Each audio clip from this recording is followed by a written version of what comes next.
Docking from the right hand side. So first thing you need to do is you do a half observation to your right, give the signal to your right. Right?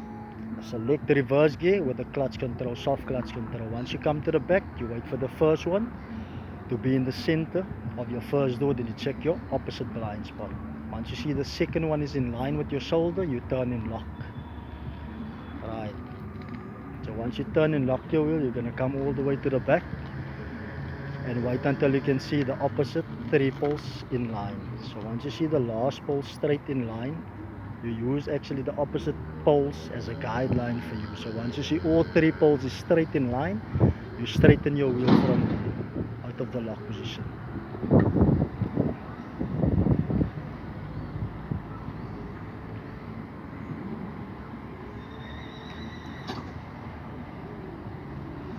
Right, so once you take it out of the lock position, you just check both side mirrors, right?